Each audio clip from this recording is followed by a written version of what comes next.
Okay, so here's a couple of things to keep in mind while you're choosing clips. I mean, first of all, editing is subjective.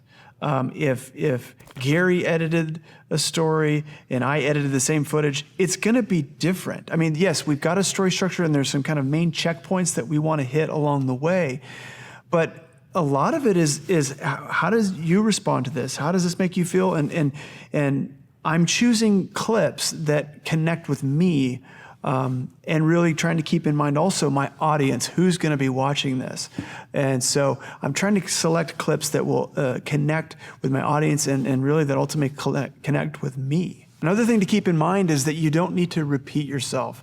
A lot of times when people talk, they say at the core the same thing, but they might say it a little bit of a different way.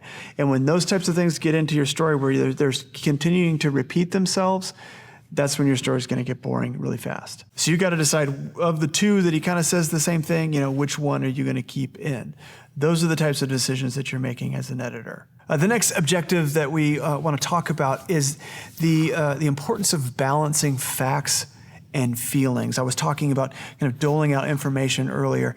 The information that we're giving is information on how this character is feeling and also the facts that are actually happening to this character. And there has to be a balance of both. If you have all facts, then your story is going to be dry. There's not going to be as much heart connection with the character. And if it's all feelings, you might kind of understand what they're feeling, but you don't have the framework of the facts to know kind of what happened. What was the story about? I understand that you felt really sad, but why? So there's this beautiful partnership between facts and feelings, and you have to balance both of them. Facts are so important because they engage you and you understand what this person went through, but we can't all kind of connect with specific facts that people have gone through. Like for instance, Lee. Not everyone knows exactly what it's like to cheat on someone or be cheated on. But we can all, as humans, identify with the feeling of loneliness.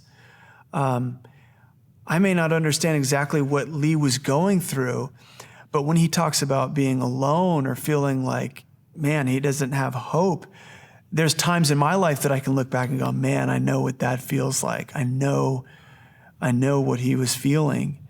And those are the universal feelings, those things that as audience members, we connect with the feeling kind of underneath the facts. So it's this balance of facts and feelings. If you have too many facts, well, then your story has no heart and it's all just this kind of cold events. It's a timeline, but there's not a lot of heart engagement with your audience. And if you have too many feelings, then your audience is kind of lost in this sea of emotion and you're kind of wondering like, well, what happened? What is this story about? I get that they're hurting or whatever, but what is this? And so you really have to just find a way to balance both of those and let them work off of each other. And if you do that, you're well on your way to creating a great story. So what does this balance of facts and feelings actually look like? Let's take a look at Lee's story. This is part of the inciting incident, okay? So listen for the fact and then listen for the feelings that back it up. And she was so angry. She took those boys and she took off down the street. And I walked in our house and I sat down on the couch. And the only question that I could think of was, what have I done? Okay, so the fact is that she drove away with his boys. She left. And the feeling is this idea of just like, what have I done?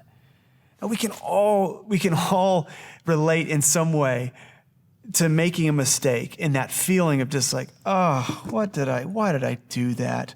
Maybe not to this level, but at some level we can connect with that. So the fact is that she drove away and left, him there in the house.